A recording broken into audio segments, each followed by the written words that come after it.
Lots of people like socialising and they'll be outside and playing. But I just like coming home and sewing. If Campbell could be on that sewing machine 24/7, he would. It's Campbell, go and play your Xbox. Campbell, come and watch a movie. He's just not a normal kid. Not every 12-year-old would do that. If I say don't do it, he sneaks. I go upstairs with the bear and say, Mum, I've done this instead.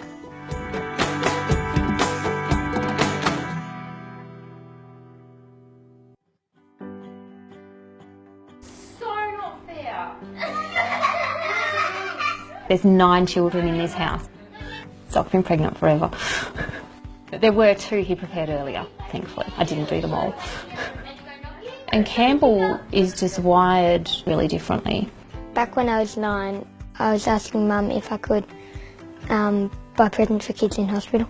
Mum said no, that's too much, because Mum had bought presents for 9 kids in the family. No, dude, no, we can't do that. He said, I'll make them then. Okay. I was picturing some paintings. I hadn't sewn anything before. First ever time. It took a lot of practice. He'd Google a different pattern. Then he said, I need your help, I don't understand this. Do you understand this? I'm like, no. Does my head in. It took me about 5 hours to make one little ratty, wiggly bear. But I did it, and then I got faster, quicker and quicker every time. Now I'm down to about an hour to make a bear.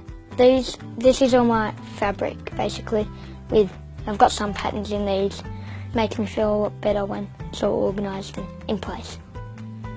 I do lots of pocket money jobs to get and lots of people donate. I like this one, Campbell. Every time I see it, it goes, now that one's my new favourite. I kind of like colours. So Campbell's been making bears now for about 3 years. And we've tried to count them. Like 102? More than that. So I'd safely say it's probably 700 or 800. I think it's awesome that he does that sort of thing. The kids that haven't smiled in ages, and when they get given the bear, they smile.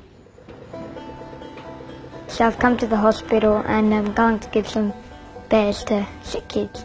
Hi Campbell. Hello. Great to see you again. It could change people from being negative to be positive. I've made these bears. That one's yours. No, that one. They're really cool. What are you going to call yours? Connor? George. Connor's reaction was really cool. Just straight out George. How are you feeling? Good. Do you have to go to hospital a lot? Not very often. Well, that's Only good now. every Thursday. Well, today we're visiting Macy, who I gave a bear to. What did you name your bear? Cherry Roseberry. Cherry Roseberry. Macy was diagnosed with multiple brain tumours 4 years ago, and so she's still on active chemo. So I think it was pretty special when he turned up and gave you the bear, wasn't it? Yes. Yeah. Cherry Roseberry sleeps in there with Baby Clown. It's like she thinks it's come to life. And most of the time it likes to sleep. Does it? Yes. I kind of don't like this one. I feel scared. I suppose in a glimpse he makes teddy bears and gives them to children. But what it really is he looks at sadness and tries to turn it upside down. Being kind and not mean will change the world a lot. I think Campbell inspires a lot of people. As much as we're there to teach them, they can teach us. That's where I take a little bit from what he does, and if you get up every day and work forward instead of backwards, you don't have time to be down. Nathan, my husband, was diagnosed with cancer. It was 5 years ago. And then they took tumour the size of a tennis ball, but it's got an 80% recurrence rate. Well, it was really upsetting. Cancer gets worse with stress, and I made him the bear so he could get rid of the cancer. And I can't give you words for it because I had to tell him that it'd come back again, but he gave me this bear and said that it's a winner bear, you'll win against it, and hasn't come back.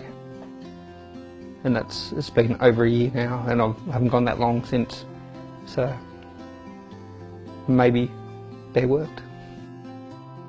Yes, they can be magic in lots of different ways. There's a little bit of magic in them. A lot of magic in Campbell though.